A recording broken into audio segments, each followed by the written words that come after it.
Hi, hello, Vankam, and welcome to our channel. யூஸ்வலாக இட்லி, தோசை, பூரி, பொங்கல் இப்படியே சாப்பிட்டு உங்களுக்கு போர் அடிக்குதா? வாங்க, யூஸ்வலாக செய்கிற கோதுமை தோசையை கொஞ்சம் ஆல்டர் பண்ணி ஒரு ஹெல்த்தியான கோதுமை ரொட்டி செய்யலாம். ஃபர்ஸ்ட்டு நம்ம மாவு ரெடி பண்ணிக்கலாம். நான் இப்போது 2 கப் கோதுமை மாவு, 3/4 கப் அரிசி மாவு எடுத்திருக்கேன். 2 ஈக்குவல் அமௌண்ட்டில் கூட நீங்கள் எடுத்துக்கலாம். அரிசி மாவு அதிகமாக ஆட் பண்ணிங்கன்னா ரொட்டி கொஞ்சம் கிறிஸ்பியாக இருக்கும். 1 கப் முருங்கை இலை எடுத்துக்கிறேன். 2 பெரிய வெங்காயம் பொடி பொடியாக நறுக்கி அதையும் சேர்த்துடலாம். 2 கேரட்டை சீவி அதையும் சேர்த்துடலாம். 1 பச்சை மிளகாயை குட்டி குட்டியாக நறுக்கி ஆட் பண்ணிக்கோங்க. கொஞ்சம் கருவேப்பிலை இலை,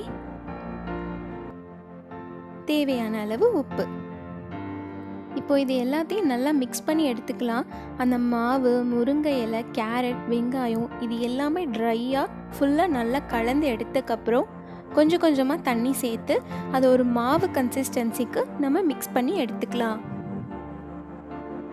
நீங்கள் மிக்ஸ் பண்ணுறப்போ கோதுமை மாவு எங்கேயும் கீழே கட்டியாகாமல் பார்த்துக்கோங்க. இப்போ பார்த்தீங்கன்னா நல்லா மிக்ஸ் பண்ணியாச்சு.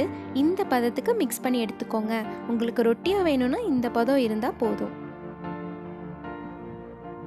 பேன் ஹீட் ஆனதும் அதில் நம்ம ஆயிலை நல்லா தடவி க்ரீஸ் பண்ணி எடுத்துக்கலாம்.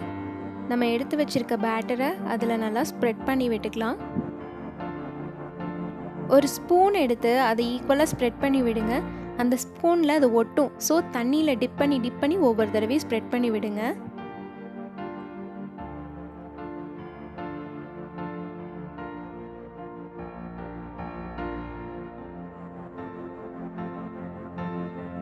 ஸ்ப்ரெட் பண்ணி முடித்ததும் அதில் தேவையான அளவு எண்ணெய் சேர்த்துக்கோங்க. இதில் நம்ம முருங்கை இலையெல்லாம் போட்டிருக்கனால அது நல்லா வேகணும். அதனால சிம்மிலே வச்சு தான் நம்ம இந்த ரொட்டியை செய்ய போகிறோம்.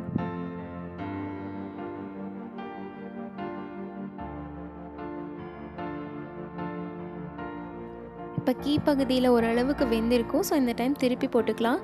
அடிக்கடி நம்ம திருப்பி போட்டுகிட்டே இருந்தோம்னா அந்த முருங்கை இலை சீக்கிரமாக வெந்துடும்.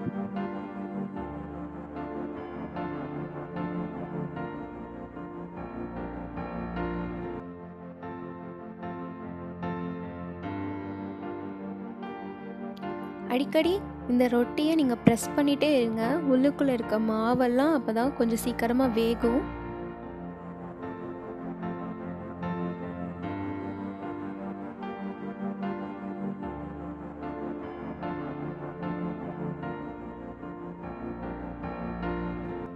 இப்போ பார்த்தீங்கன்னா இந்த ரொட்டியோட கலர் சேஞ்ச் ஆகிடுச்சு, நல்லா வெந்துருச்சு. இந்த டைம் நம்ம இதிலேருந்து எடுத்துடலாம். இந்த ரொட்டிக்கு இப்போ சைடிஸ் பார்க்கலாம். நான் 1/2 கப் தேங்காய் எடுத்திருக்கேன். 3லேருந்து 4 வரமிளகாய், கொஞ்சோண்டு புளி எடுத்திருக்கேன், கொஞ்சம் கருவேப்பிலை, தேவையான அளவு உப்பு.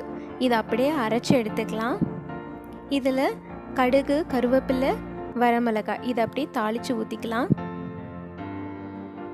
ரொம்பவே ஈஸி அண்ட் சிம்பிளான ஒரு ஹெல்தியான கோதுமை ரொட்டி ரெடி. உங்களுக்கு இந்த ரெசிபி பிடிச்சிருந்துச்சுன்னா அதை நீங்களும் ட்ரை பண்ணிவிட்டு அது எப்படி வந்துச்சுன்னு கமெண்ட் செக்ஷனில் சொல்லுங்கள்.